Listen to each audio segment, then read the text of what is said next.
आमच्या गावची चरणगावचा उरूस होता, जत्रा होती. आमच्याकडे शेवटच्या दिवशी खेळण्या दिवशी कुस्त्या वगैरे असतात आणि त्यावेळी जास्त पै पाहुणे येतात आणि पै पाहुणे जास्त आले तर कोणीतरी चहा पाणी मागितलं, नाश्ता मागितलं तर पैसे द्यायला नव्हतं. आणि माझी ती जर्नी सुरू झाली. मी दडून बसलो आणि कुस्तीच्या फळात बसलो आणि एक व्हिडिओ पोस्ट केला. एक व्हिडिओ माझा असा चालला, मराठी व्हिडिओ 33 लाख लोकांनी बघितलं आणि त्याचं यूट्यूब स्टुडिओला तर पैसे दाखवत होतं, जवळपास 60-70 हजार रुपये दाखवत होतं. घाबरून बोलायचं कारण म्हणजे हा फर्स्ट लॉग आहे. भीती जर दूर करायची असेल तर मला असे कितीतरी लॉग करावे लागतील. पहिल्यांदा मी तुम्हाला सांगतो, फर्स्ट लॉग म्हणजे एक आपली ओळख सांगायची असती, गावची ओळख सांगायची असती. माय फर्स्ट लॉग, माझं नाव सचिन, माझं एक मोबाईलचं छोटंसं दुकान आहे गावात. मला फक्त रेग्युलर कंटेंट्स टाकायचं आहे. मला माहिती आहे आता पहिला लॉग आहे, मला जास्त बोलता येणार नाही. आणि तुम्हाला पण प्रश्न पडला असेल की हा पुढं भविष्यात काय करू शकणार आहे.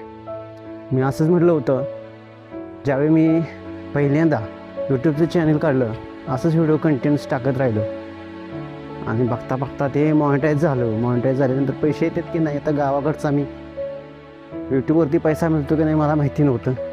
आणि यूट्यूबचं प्रत्येक व्हिडिओ हे खरं असतात हे पण माहिती नाही. म्हणजे YT स्टुडिओला, यूट्यूबच्या स्टुडिओला आपण क्लिक केलं तर व्ह्यूज भरपूर यायच्या. एक व्हिडिओ माझा असा चालला, मराठी व्हिडिओ 33 लाख लोकांनी बघितलं आणि त्याचं यूट्यूब स्टुडिओला तर पैसे दाखवत होतं, जवळपास 60-70 हजार रुपये दाखवत होतं. खातं काढायचं होतं मला आणि खातं काय असं महाराष्ट्र बँक किंवा असं कुठल्या संस्थेत काढून चालणार नव्हतं. त्यावेळी माझ्याकडे पैसे नव्हतं. मग काय केलं माहिती आहे, एक बचत गट बघितला, त्याच्यातनं मी एक 10,000 रुपये घेतलं. आणि HDFCचं खातं काढायचं म्हटलं तर 10,000 रुपये लागतात. मित्रांनो तुम्ही जाऊन चौकशी करा. 10,000 रुपये मी खातं काढलं. पेमेंटचा दिवस आला, 21-22ला पेमेंट होतं. आणि यूट्यूबवर सक्सेस मिळण्यासाठी मी आधी 4 वर्ष घासली होती. पैसे येतात काय नाही माहिती नाही. मग अखेर मला वाटतं मी डोंगराळ मसरं घेऊन आलो, म्हणजे आमची गुरं घेऊन आलो.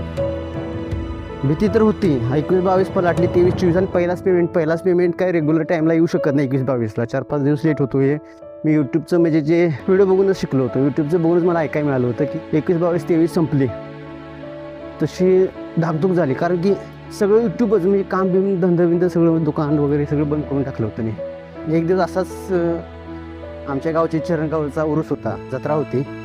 आमच्याकडे शेवटच्या दिवशी खेळण्या दिवशी कुस्त्या वगैरे असतात आणि त्यावेळी जास्त पै पाहुणे येतात आणि पै पाहुणे जास्त आले तर कोणीतरी चहा पाणी मागितलं, नाश्ता मागितलं तर पैसे द्यायला नव्हतं.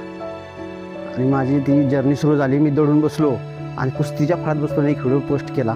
तो बऱ्यापैकी चालला. म्हणलं यूट्यूबवर व्हिडिओ चालते आपलं चॅनल. माझं मॉनिटाईज झालं. पण यूट्यूबच्या अल्गोरिदमने काही त्यात दोष काढला की म्हणे की ते माझंच व्हिडिओ नाही, दुसऱ्याचं कॉपी करून टाकलेत. 1-2-3 महिने मी ट्राय केला, ॲप्लाय केला, रिॲप्लाय केला, पण हा यूट्यूब काय मॉनिटायझेशन करूनच देत नव्हतं. अखेर कसं तरी मॉनिटायझेशन झालं. मी त्यांना पटवून दिलं.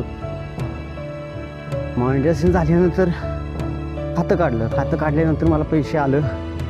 डोंगरात होतो त्यावेळी, ह्या वाटेने निघालो. बरोबर बघा त्या डोंगराच्या काढला ती पवनचक्की दिसतात, तिथं गोरं घेऊन गेलो होतो आणि पहिला मेसेज येऊन धडकला.